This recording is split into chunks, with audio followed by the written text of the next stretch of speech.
What's going on, peeps? Hope you're having a beautiful day. Hope you enjoy the holiday weekend, long weekend. Hope you have guys had fun, girls. If you were fishing, hope you all have fun, had a great time. Tell me about your weekend. Follow me on social media, Instagram and Facebook on the Bass Kayak and Beers. Tell me about your weekend. Show me pictures. Tag me on the pictures. Show me what you did, what you caught. If your favorite football team lost or won, that will also be fun. But anyways, like I said, hope you all had a great weekend. A couple of news coming on the pipe. First of all, Douglas Outdoors, as you know, my sponsor, Douglas Rod, is being the sponsor for one of the trails. I think it's either Georgia or Tennessee, one of the trails that Steve Owens is directing. They're also going to be featured in Douglas Bait and Tackle. So again, shout out to my sponsors.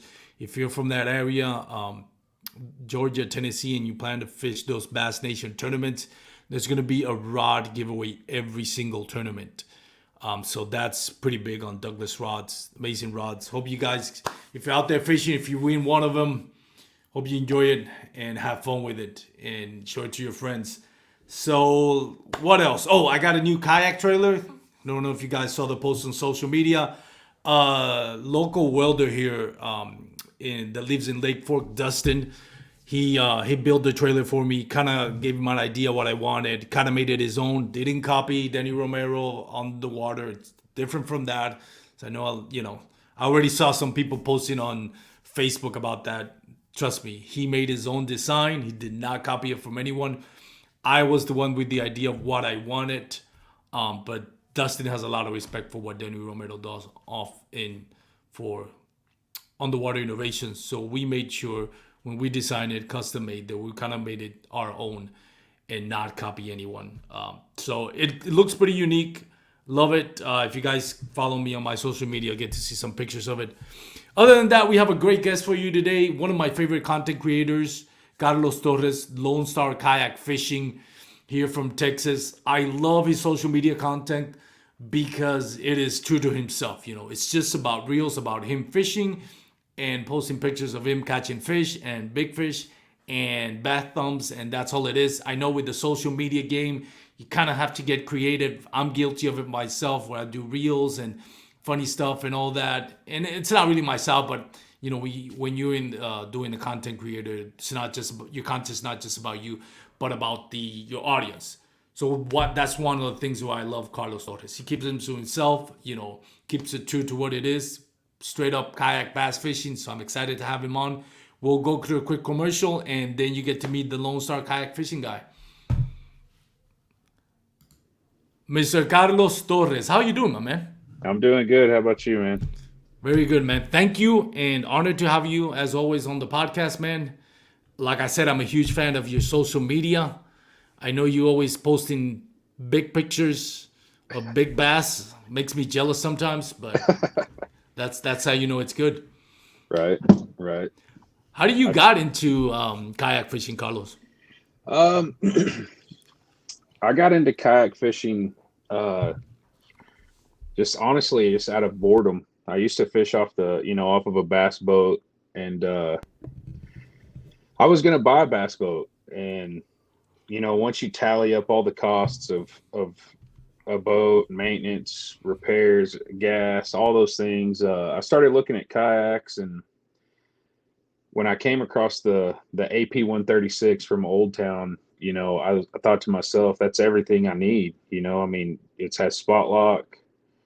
I mean, I could fish everywhere a bass boat can. I just can't do 70 miles an hour, and so I bought it, and dude, I love that boat. It's a good platform for anyone to fish off of. And I've put that thing through some major, some crazy situations. I've fished in 40 mile an hour wind in that boat. I mean, 2-3 foot rollers on the lake. I mean, I've taken that thing through some extreme stuff.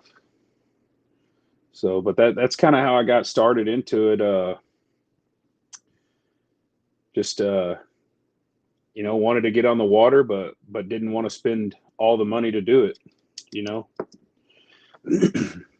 So No, and that's one of the things about kayak fishing. It's it's not as expensive because it's fishing is expensive if you Yeah. do bank fishing, but Yeah. it's not as expensive of the cost of a boat and the maintenance and all that. Yeah. I've had friends with boats, and they've always told me the goal is not to have a boat, have a good friend that has a boat.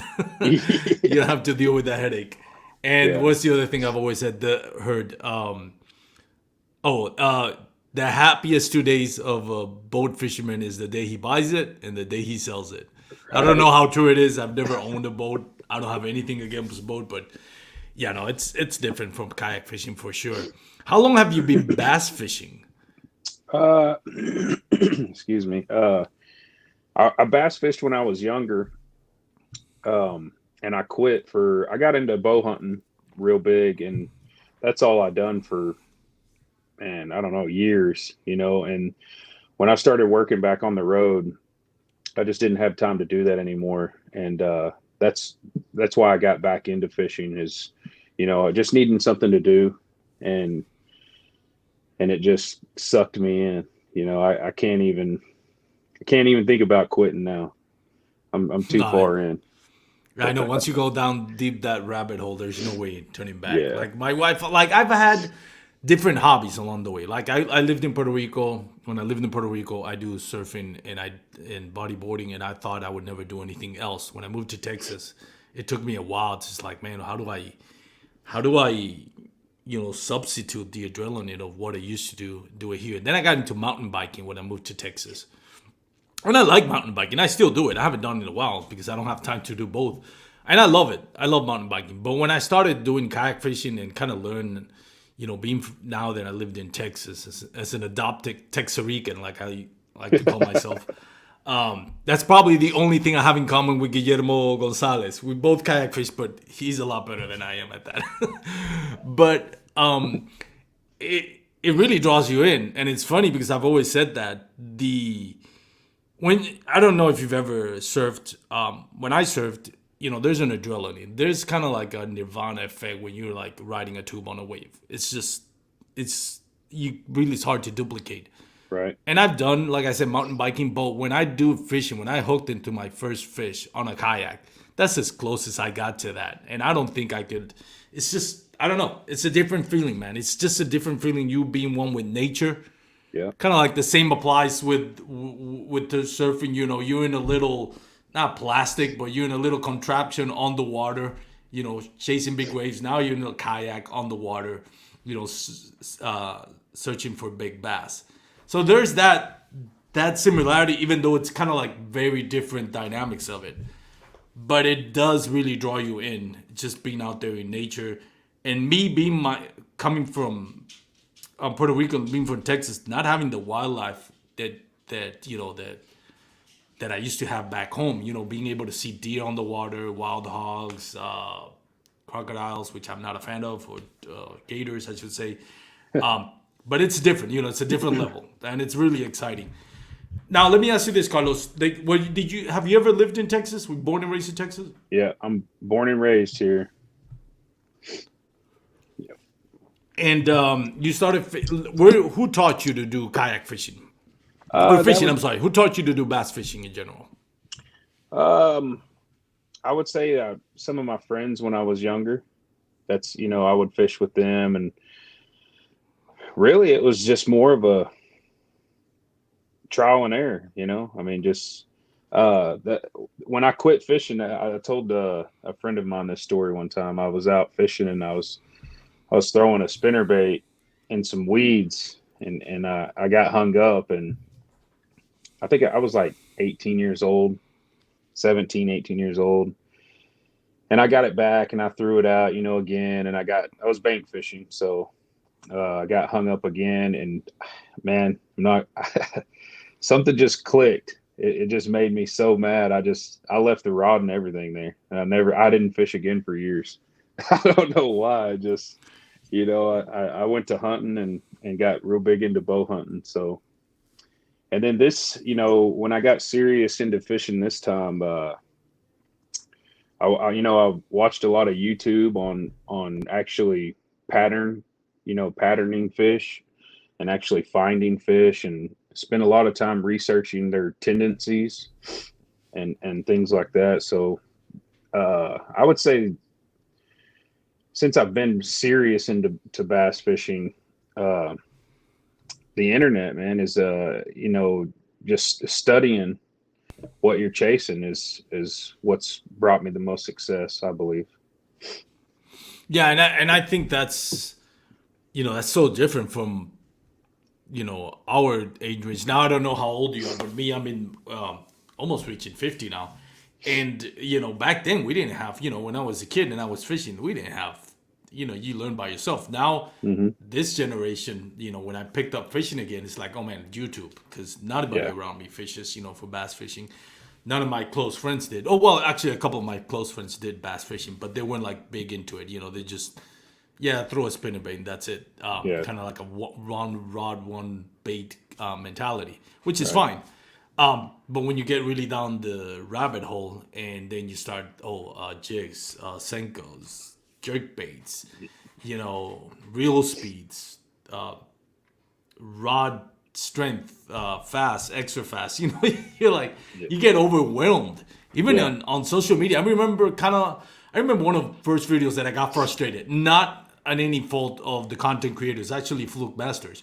But when he was trying to explain the difference between and this is an old school video, probably one of his first. He was trying to explain difference between heavy, moderate, no heavy, medium heavy, extra heavy, and then trying to explain what's the difference between moderate, fast, extra fast. I just threw the phone across the room in rage because I can't understand. I was like, I don't understand all this. But once you get into it, things start clicking and starts, working out. And, when people think that that's pretty cool. You do bass fishing or you do fishing in general. You go on the water, you don't catch anything, and then they get frustrated. They don't want to do it again. Well, you're missing Yeah. the point of fishing.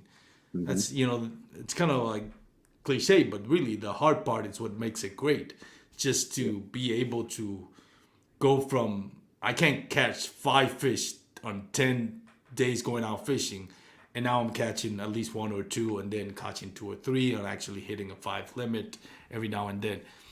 There's an evolution that goes with it, like a metamorphosis of what you were when you started to what you are now.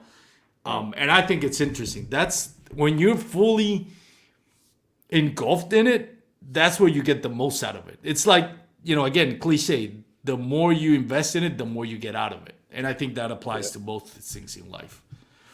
Yeah, I agree with that. I always say it's chasing what's elusive but obtainable. That's what Yeah. keeps me going. It's knowing that they're there, but it's finding them and then, winning the battle. Once you set the hook and once you get them in the boat, that's what makes me feel good. Cause it makes you feel like you accomplished something. It is. And whatever, if you had a game plan, if you don't, a lot of times I don't have a game plan because every time I have a game plan, it never seems to work out. So I wing it, man, all the time. I just go for it. Yeah, I So- think it's sometimes. Go ahead. I'm sorry. No, were you're gonna say- good. Yeah.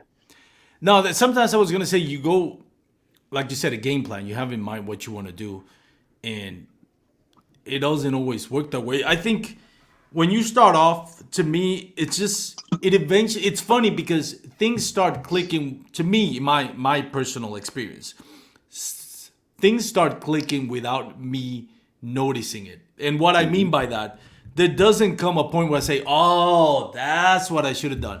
No, it comes to a point where it's like it starts becoming natural.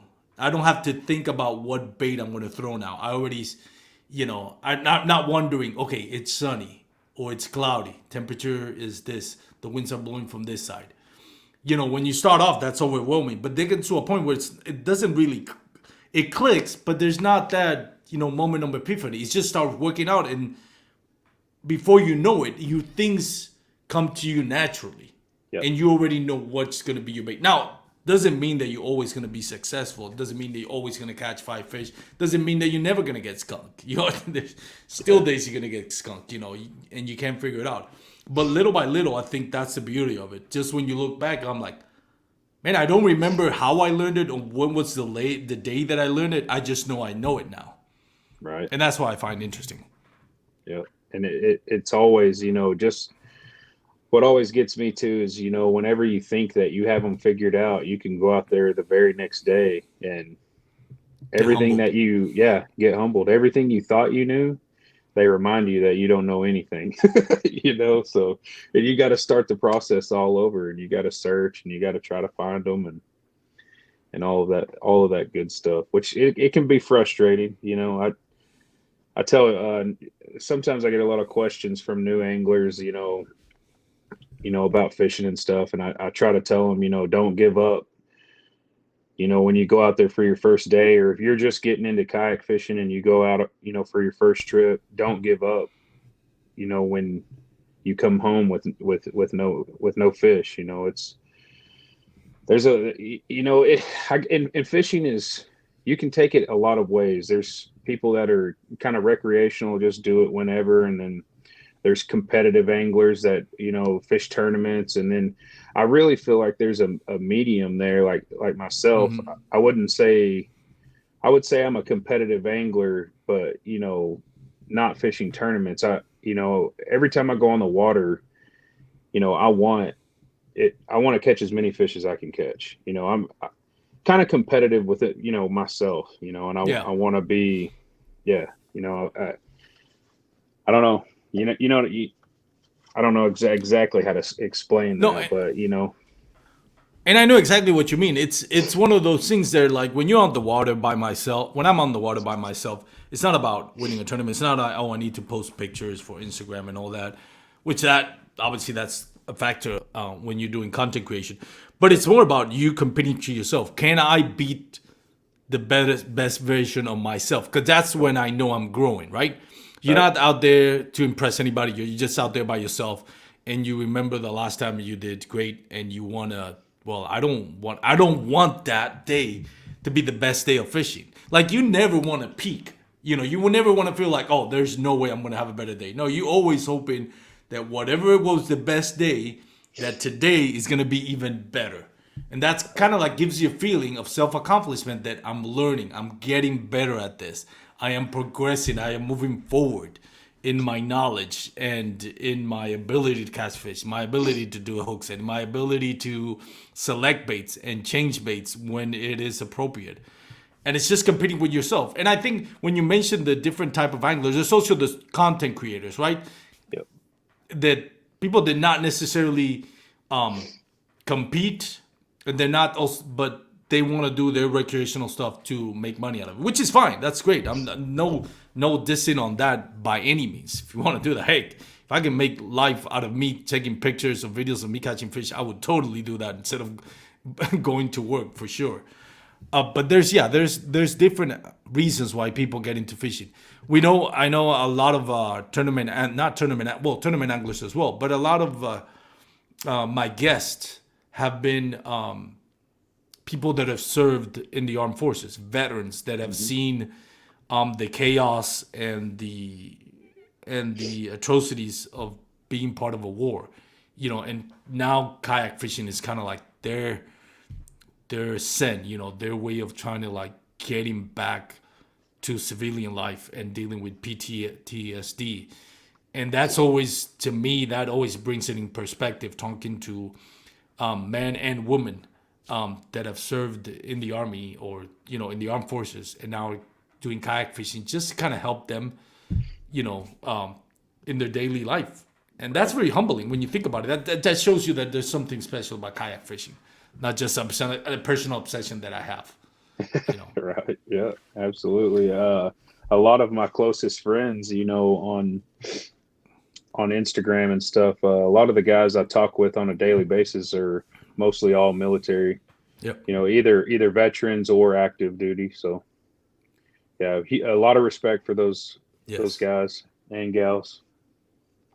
With regardless of how people may feel about war and all that, what they do and what they've gone through is deserves respect. And anything they can help them out. If kayak fishing, even better. I know Jeremy Mitchell runs Heroes on the Water. try to get those veterans out in the water, to get them on with their daily life. And that's amazing. That's, we're privileged to have a sport that, can transcend to so many people, generations, cultures, genders. It's a wonderful sport, right? So let me ask you this. You got it from bank fishing to the autopilot, like there was no Ascent 12T, there was no Pelican, there was just Yeah. you So went from rags to riches that quick. no, so I spent a lot of time when I started fishing again. I started fishing on vacation, and I was on vacation, and I went down to the beach, and there's a riprap beach, and I just started throwing I can't even remember what it was, honestly, what kind of bait it was. I think it was a jig or something, and I caught a couple bass, and that first bite when I set that hook, it just man, it gave me that feeling, that adrenaline. And so after that, I started fishing off a bass boat with my buddy a lot, and we spent a lot of time. I spent a lot of time on the back of a bass boat, and I kind of wanted to venture out on my own, and that's how I got into kayak fishing. And while I was on vacation, a buddy of mine was like, "Hey, man, I got a kayak for sale. I'll sell you, if you want it." And I was like, "Man, I don't know about that," but he made me. I think I gave him like $200. It was a lifetime, 11 and a half foot lifetime Yukon, and that's what I started kayak fishing on. And it didn't take me very long to realize that I'm kind of I would say, if I'm going to do something, I want to take it all the way to the max. So Yeah. so when I realized that I wanted to fish, and it kind of filled that void from hunting. It gave me the same rush that bow hunting used to give me. I went all the way. So I did. I had a lifetime. I had a Walmart boat, so it wasn't. It's still kind of rags to riches in a sense, if that's the way you want to put it. And then So from there you moved to the autopilot. yep. From the lifetime, I went to the autopilot. And the autopilot is a great platform. I mean, I know I'm a Hobie guy, but I mean, I think Old Town and Hobie are really the two leading brands right now when it comes to kayak fishing. One has the autopilot built in with the Minn Kota. Obviously, Hobie has a 360 drive, which kind of separates them from the other pedal drive. But how are you liking that Sportsman, man? That's a fishing machine right there. I mean, if I wouldn't have a Hobie, I would definitely have an autopilot. That thing is amazing. It's incredible. I mean, there's nothing negative that I can say about it. I mean, I know some people have gripes about water collecting, like kind of in front of the seat. I don't ever have an issue with that. But I mean, I keep all my scupper plugs plugged off. I mean, there's some things that people say that they don't care for. Me, I personally I have no complaints other than when I'm fishing in wind.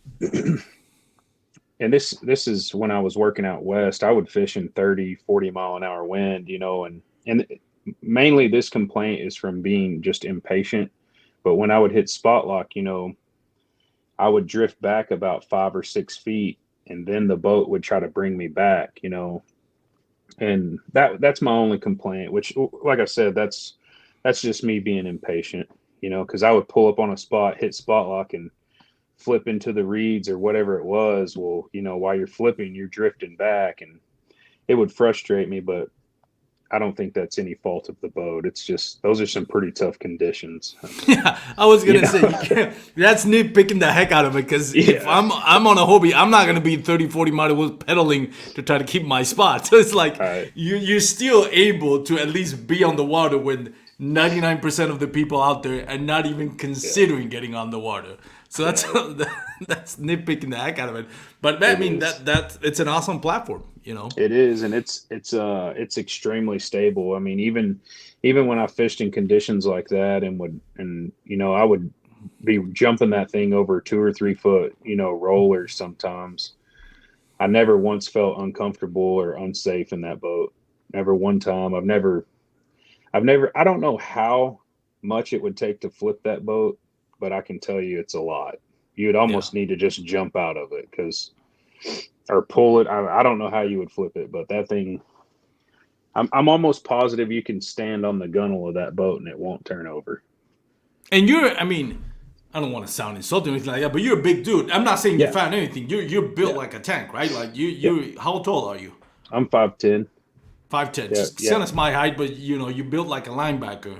And I say that as a compliment, yeah. Right. So, for you to say that, it's just not anybody. You're a big dude, you're a strong dude that, and you can handle that boat on that type of weather conditions. That shows a lot about the platform. Yeah. Would you have ever considered moving anything other than that autopilot? Honestly, I've been talking to some buddies of mine about potentially building a new canoe next year. The They're unlimited and putting a motor guide on the front of it. I've kind of thought about that platform. That boat it's interesting to me because you could Yeah. do a lot of things with it. You can put two seats in it. Uh, it's that boat's also 41 inches wide. I mean, that thing is insane wide. I think the autopilot's 38, I believe. So, I mean, it's a little bit wider than an autopilot, but other than that, if I built another boat today, it would probably be a new canoe, but it would be hard to leave Old Town. I mean, there's been no reason for me to leave them. I mean, it's been a great boat. I haven't had any issues with it. And I mean, I run that thing really hard. I mean, it gets fished every week. Uh, generally on Fridays, it gets fished from anywhere to 8 to 10 hours. So it spends a lot of time on the water. How good is that spot lock? Being able to It's fish, man. That's what. If I ever get a trolling motor, it would definitely something with a spot lock, man. I it, think that's pretty awesome. to me, in kayak fishing, coming from a paddle kayak, it makes a lot of different. Anything where you can gain leverage back, even Hmm. like you with your pedal drive or fin drive. Um, Anytime that you can get your leverage back on a hook set, especially if you're fishing heavy cover, that's just an Hmm. advantage. That's kayak anglers, are at a disadvantage. Especially paddle guys are at a disadvantage on hook sets because as soon as you set the hook, your boat, you and the fish are coming together. You don't have Yeah. the leverage, that you would, as if you're anchored. Like, when I'm anchored, they're not going to move me. So I have complete control over the fish. So You say when you this, anchor on your spot lock? yeah, yeah, No. yeah. If I'm spot locked, which most of the time, if I'm fishing something, if I'm like, say I'm flipping, I usually always spot lock, for that reason. That way, if I need to pull hard on them, uh, I have my leverage against them. I can't tell you how many times I've been flipping and not spot locked and, get a bite, you set the hook and I set the hook hard. Everyone always gives me a hard time for it. When I'm fishing heavy cover, I give it to them. I mean, I really give it to them. So, but when I would do that, not spot locked, instantly I lose my leverage. You can just feel your rod keep coming up, and that's because your boat's moving towards them. Yeah. So I think it's a big advantage. Spot lock. I know a lot of people don't like to use the term, but it's a game changer on a kayak. No, I It agree. I is. It agree. is. I've always said three things are a game changer to me so far. People may agree or not agree. The spot lock, the 360 drive, if you don't have a motor, and the jackhammer, at least for me. But Yeah. I'm. yeah, that term gets thrown out a lot out there. Yeah. But man, again, you have a great social media content. How are you able to find all this big fish all the time? Like, give me the secret. Are we recycling pictures here, or it's really you catching all No. this big fish every week, man? You can go. That's one thing so with my page, there's two things that I've always tried to steer away from, and that's like bait pictures. I mean, if you Hmm. go on my page, you may find two or three out of 500 something posts, but I don't do bait pictures. And One thing I Sunset always try pictures. to do, yeah. One thing I try not to do is repost fish. I don't like to repost.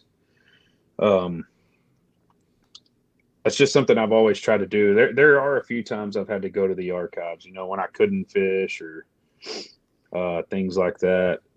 And then even back in a few months ago when I went to Louisiana for the hurricane, I just didn't post because I didn't want to do reposts. It's just something I haven't wanted to do. I've always just wanted to bring pure fish, to my page, even though I know the bait pages where people do the bait in their hand, they get so much interaction and stuff like that. But that's just, what can I tell you about, this crawl that you don't already know? I mean, you know what I mean? Like Yeah, yeah. most people already have their favorite colors. I mean, all of these things. What can I tell you about a bait that you don't already know? I can't. So, I mean, No, to me, I would rather just bring my journey, what I done or the struggle that it took to find the fish, and back to your question, how do I always find them? It's just a lot of casts, a that's true. lot of casts. I just, like I said, on Fridays, I usually spend about 10 hours on the water Friday, and I just hope that I can catch them, and I do a lot of graphing. That's something that I've gotten really big into this year, is really trying to learn how to find fish and locate them on my graph and then make them bite. It's pretty interesting, and I mad respect for what you do with your social media. Like I'm guilty of all the things you said, and that's that balance, right? Where, for It, example, you and I we're talking about doing the being your content creator, and having the autopilot be a good thing for you, deservingly, to get into the Old Town Fishing Team because you have a great media content, and you're a great angler, and that's that balance, when you try to keep true to yourself, and then but at the same time try to like, well, I need to get the likes and the algorithms and all that. I went and I had a podcast about it with Charlie Wells from DG Wells. He does a mm-hmm, lot of like kind of behind the lens pictures, videos, and all that for that bass fishing dude. mm-hmm. And I got the chance to do some promo stuff for Douglas, so he was gonna be the cameraman and all that. And it really was kind of eye opening. I kind of like felt like, man, this is not myself, but I understand. When you're talking about sponsorship and all that,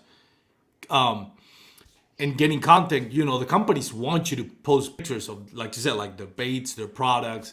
But yeah, man, it was one of those things where like, okay, hold the picture, hold the fish this way, or hold it that way, which I get, I understand. I have a lot of Mm-hmm. respect for content creators, whether it's YouTube, Instagram, TikTok, because it takes a lot, and a lot of guys that I've talked to that do content creator, one thing that it's always common with them is they say the more you get into this, the less you fish, because now you have to do this, you have to do that, and you're actually Mm-hmm. not really fishing. Even when you're on the water.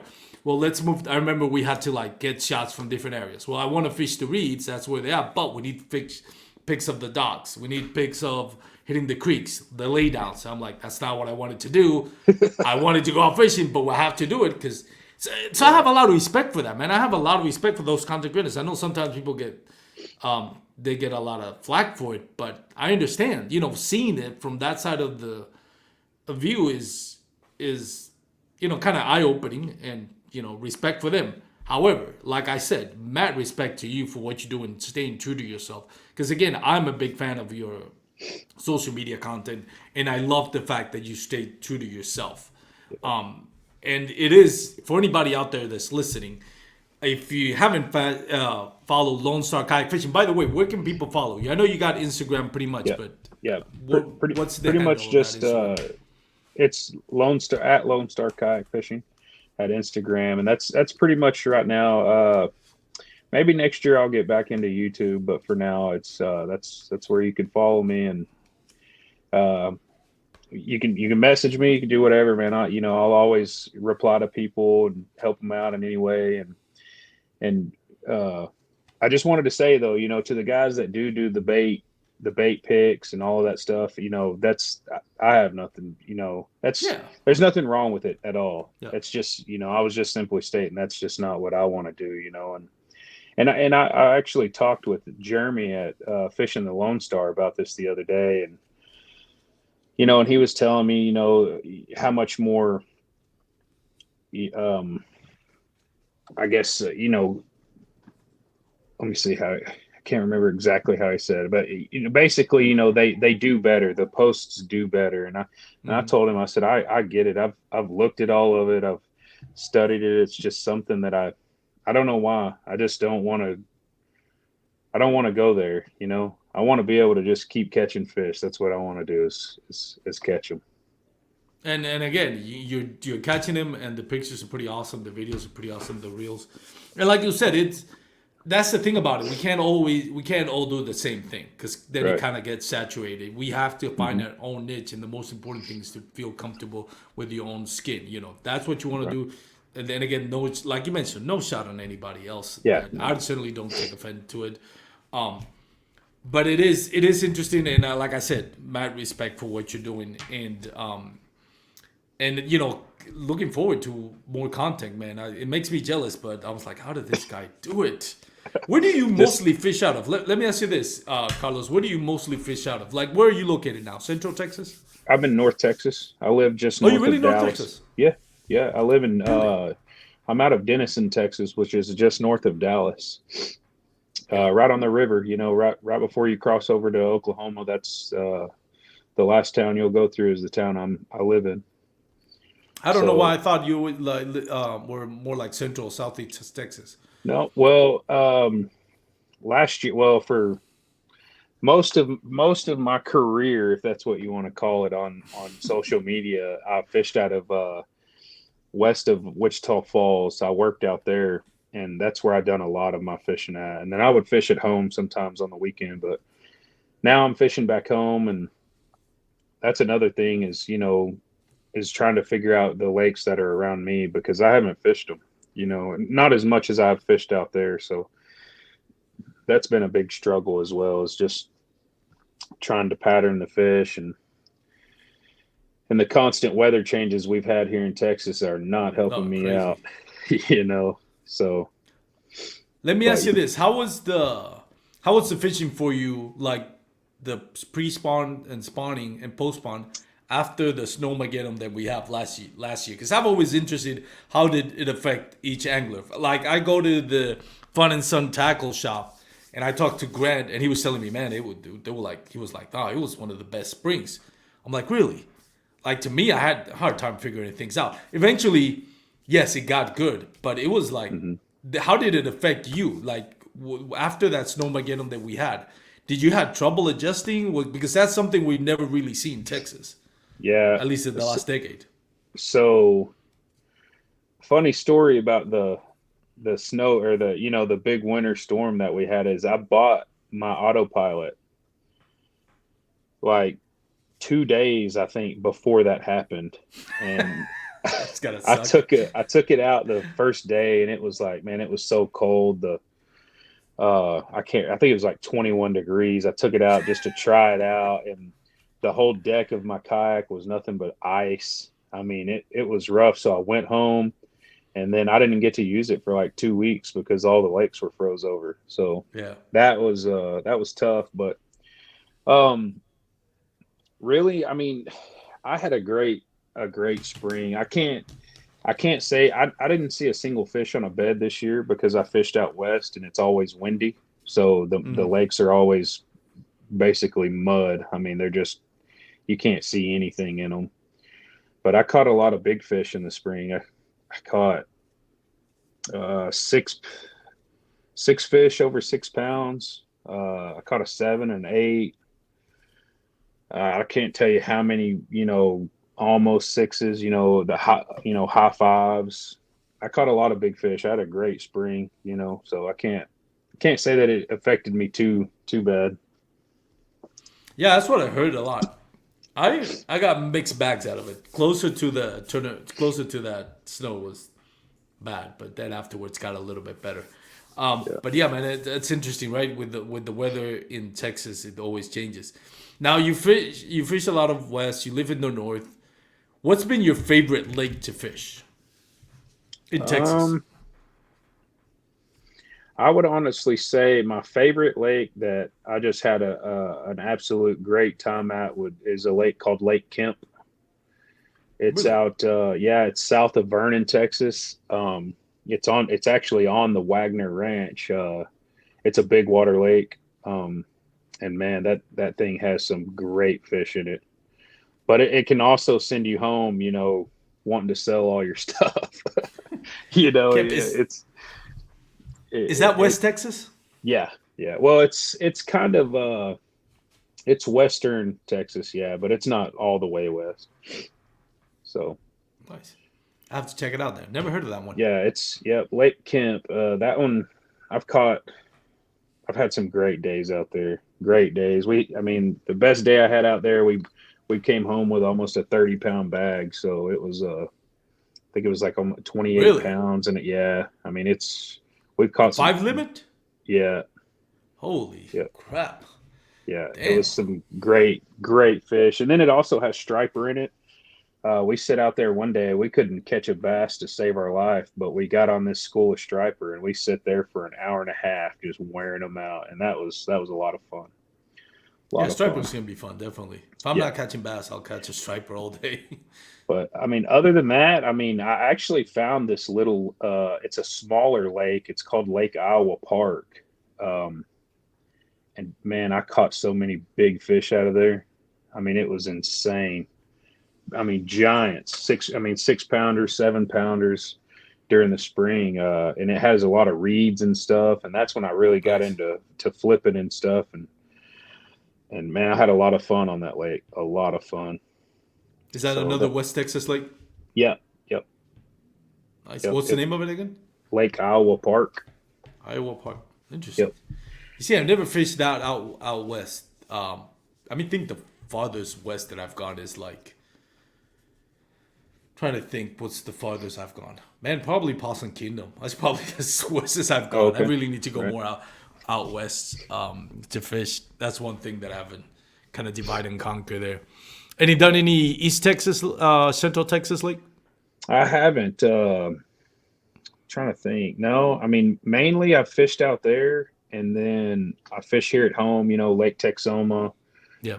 Um, and then I fish Lake Bonham, and then a couple, some of the smaller lakes and stuff around, just depending on what kind of time that I have, on my hands.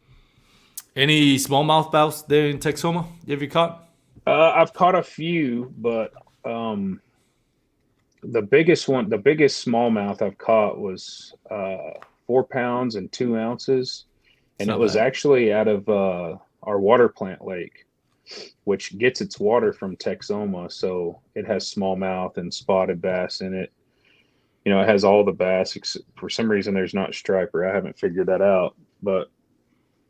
Um, but no, I mean, Texoma, to be honest with you, man, I like going out there. I like fishing big water, but I just can't find them ever on that Yeah, I lake. know. I mean, I that, went to Texoma and it was humbling. oh, dude, Jesus. it's tough. But it's so huge. I Yeah. mean, when you're on a kayak and you get on a lake that size, you're just a little speck, And compared to everything's that rock lake. beds. The whole Yeah. lake is a rock bed. It's Hmm. like, what they said, well, find a patch of grass, find a rock bed. No, everything's rock bed. There's Yeah. nothing else. It's such a huge rock bed. Yeah. Yeah, it is a tough lake. I went once and it was tough. I saw a lot of stripers as well. Right. That's interesting that lake doesn't have stripers. I was just there on the below Possum Kingdom, the Brazos River. I went with Jacob from Jacob Fish and Hunt, and we went fly fishing for stripers. And the water was so I forgot the word. it was not normal how warm it was. I can't use that word right now.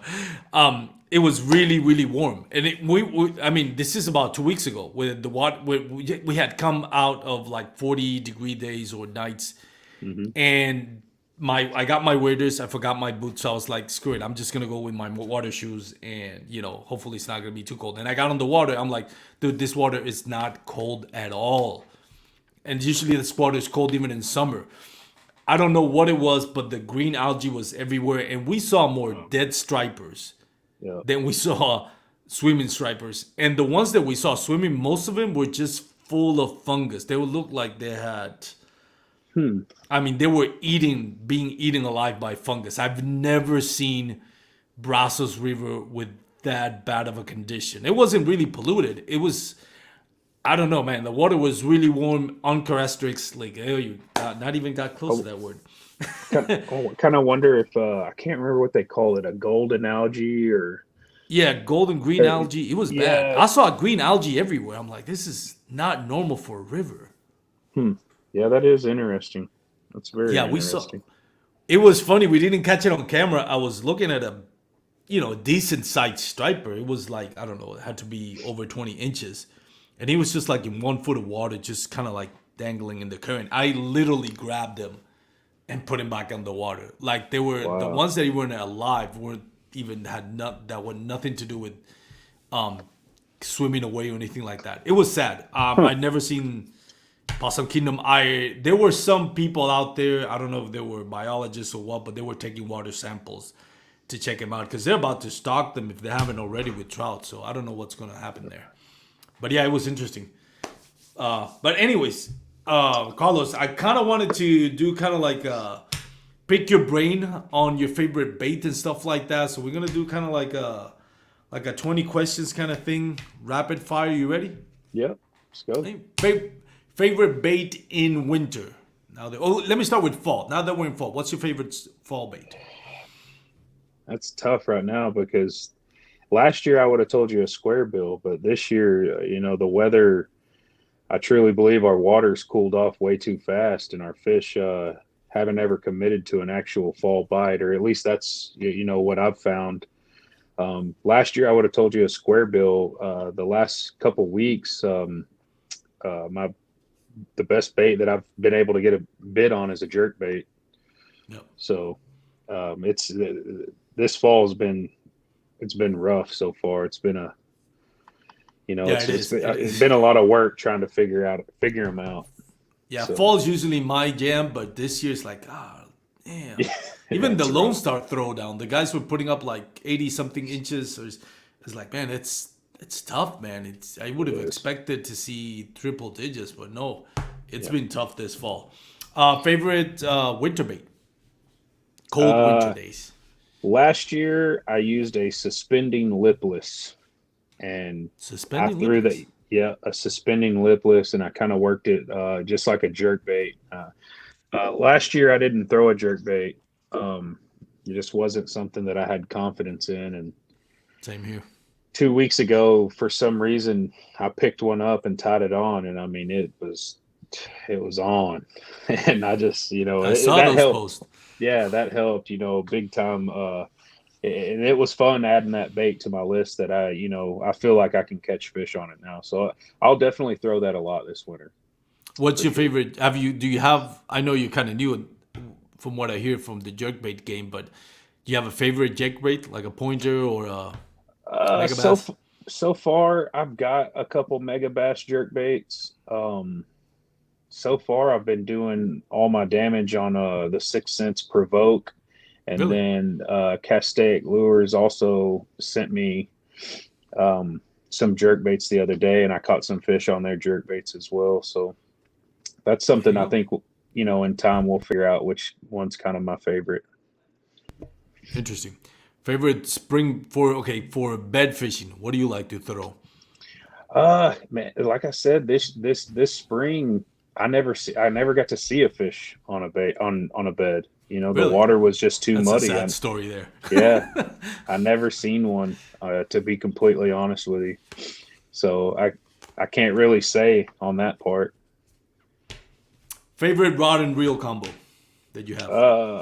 My favorite rod and reel combo. So I throw all 13 fishing Omen rods.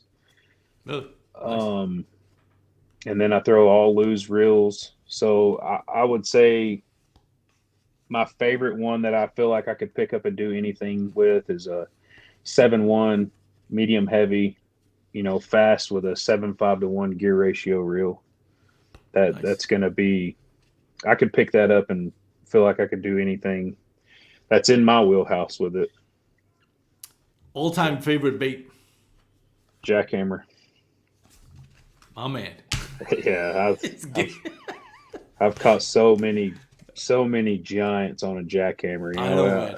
Anybody that really knows me could tell. I mean, tells you that I am a jackhammer aficionado.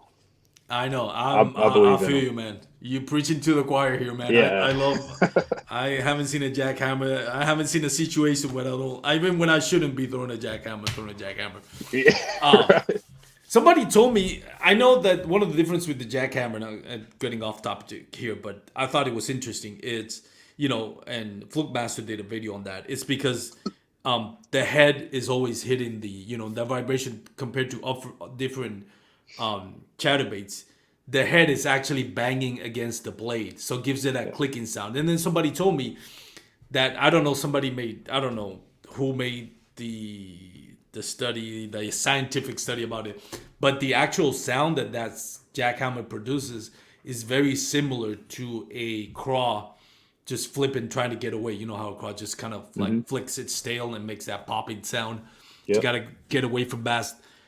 It makes sense though, the way it does, especially when you like throw a jackhammer, let it go down, and then kind of rip it off. I've gotten so many bites about that, so it kind of makes sense that it mimics not only the action but the sound of actually a craw just kind of trying to get away from the bass. So don't know how true it is, but that's what I've heard. Cool, man. Kind of getting off subject here. I know you work as an electrician. I know there's an official term to it. What's your official term for your job, other than It just electrician? it would be like lineman. Lineman. I'm not an actual lineman, but that's what I do. I work. So I build power lines. cool. So kind of picking a few questions here from the pod deck. If you guys do podcasts, you know what a pod deck is. Kind of interesting company. Have you ever been electrocuted? No. Well, Good. Glad to hear. not at my job. I mean, if I got Not you did it for electrocuted from free. there, it would be bad. You do it when you don't get work compensation. Yeah, yeah. Deep dish pizza or thin crust? Which one? Thin crust for sure all day. This is a good one. Cereal. Is it a soup? Why or why not? I wouldn't think so because it's cold. To me, soup is I hot. agree. You I know. agree. Blow your nose with sandpaper or use bubble wrap instead of toilet paper. That's that's our one. That is a tough one. Oh, Man, wait till that you see the next one. I guess I would have to attempt the bubble wrap because the sandpaper just doesn't seem very Yeah, feasible to me. yeah. At least the bubble wrap won't hurt you. Now I dropped the question. The other one is, man, I flipped the card and I lost. I flipped the card and I lost it. I don't know where it is. But spend. I guess the question was either spend the rest of your life in an Amish community or in a nudist camp. Man, I don't know, man. That would be tough. Um, Gives you something to think about. yeah, that's a tough one right there. I'm not entirely sure which way I'd rather go. I mean, I'm sitting here trying to weigh the pros and cons of either one, and I'm not None coming of them up are with pretty. many. Yeah, I'm not coming up with many pros. I mean, You'll get a nice fireplace if you're in the Amish community. right, If you're in the nudist community, you'll probably see things that you might like or you might hate. right. All right, last one. You're out there fishing. What's your favorite snack? You have to pick between one of the two: peanut butter and jelly or grilled cheese sandwich. Which one do you rather have when you're out there fishing? Uh, I would take a grilled cheese. I mean, I don't take snacks, but I would definitely take a grilled cheese if I had to Wait a pick one. minute. This doesn't make sense. You said you spend 10 hours on Fridays. You don't take a snack? No, For real? all Now, I business. get it because I was like, I'm at work and I'm munching every 15 minutes. I'm Right. on I'm on the kayak. I forget about eating. All like I take my Yeah. peanut butter and jelly sandwich, but I really forget about it half the time. Yeah. Yeah. I It's don't. it's crazy, Carlos. It is crazy, and I know you know this. You spend 8 hours at work and it feels an eternity. You spend Yeah. 8, 10 hours on the water and you're like, where the hell did the time go? Yep. Even if you're not catching fish, it's like, where? Yep. How did the day go by so fast? A lot of times, like when I go out Sunday mornings, I usually only fish till about 9 in the morning. I'll get there at daylight and I'll fish till 9, and half the time I feel like I've made 4 casts and I'm headed right back I to the know, right? ramp. It's like, golly, man, like I don't get it. So Why can't it be vice versa? Why can't work go yeah, by fast and my day on the water last forever? Especially when yeah. it's your Friday at work where the day just drags on.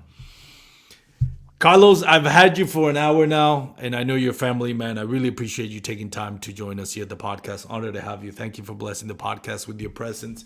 I wanted to give you a couple of minutes for shout out anybody you want to shout out. I know you're involved with Hookset Hoodlums. You can tell us a little bit about that. Any brand companies that either sponsor you or you want to give them a shout out because you love their products. Any family members that you want to thank? Go ahead and take your time. Yeah, we can definitely do that. We can, I'd love to shout out, Hookset Hoodlums. It's a great group of guys and gals. They have both. Um, it's truly a great company. They have some great apparel. They just dropped some new hoodies and hats. You can use, I think it's Lonestar 10. I'm not very good at selling stuff, but you could use Lonestar 10 with them, save you a little bit of money. Like to shout out Castaic Lures. I just recently partnered with them, and we've been doing some things, trying some baits, all of that fun stuff. Eco Fishing Shop. Everybody knows that I've worked with Eco Fishing Shop for a while. That's a great company. Caleb, the guy that owns it's a great guy. They've treated me very well over there. So definitely them. And if Old Town's listening, come on, Get guys. him on your team, Old Town. Come on, guys. Uh, and then last but not least, we were running, and we still do sometimes. Just life's caught up with several of us, but we do amateur angling on Wednesdays, and that's with my buddy Josh, and that's Hooked Up North on Instagram, Will Brewer Fishing on Instagram, and then also Brandon Gone Fishing. Now, he hasn't been on in a while because the Army's kind of got him tied down, but definitely shout out to those guys. They're a lot more than friends. They've become family. So shout out to them, and like I said, all the Hookset guys, and I appreciate you having me on, man. I had a good No time. problem, man. My pleasure, man. My honor. And yeah, those Instagram lives that you do on Wednesdays, that's pretty entertaining. I like them. You haven't Yeah, guys that I haven't done in a while, but yeah, that we was funny. haven't. Yeah, I mean, we haven't because I went to Louisiana when I left and went to Louisiana for a couple weeks, and then I was in South Texas, working hurricanes. Um, it just kind of got sidetracked, and then when I came back, I was working, and then Will's a lineman, and so we work in the same field. He works nights sometimes. It's things life is just kind of caught up to us, so we're not gone forever, but I mean we'll be back. We just got to let life allow us to, you know. So Well, it makes it all the more better when you come back. You guys have fun on those live yeah, we shows, do. man. I've watched some of them; they're pretty funny. I want to mention because I know we often thank first responders and military servicemen as we should. But your line of work, you did a lot. I remember watching your posts on Instagram where I was like, man, I'm suffering for Carlos. He hasn't gone fishing in like a month.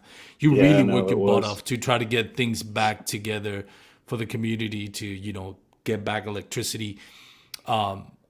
with the hurricane. I'm thinking with the snow as well. I mean, that was hard for you to work. So I wanted to really thank you. Now that you're on the podcast, for what you do for the community. I know it's your job, but you guys, your job is every bit as dangerous as most of the jobs as first responders working with electricity, and you guys spend a lot of times working more than seems like more than 24 hours a day with all the work that you did for the hurricane and the snowstorms we had. So big thank you to what you're doing, man, and appreciate it. I know the community should and is grateful for what you guys doing over there. You and your whole crew and your all your coworkers. Big thank you to what you did this year. Oh, and we appreciate that. Any lineman, I feel like that would have heard that would appreciate what you said. And when we were in Louisiana, it was a great experience. Those people down there, were very thankful for us.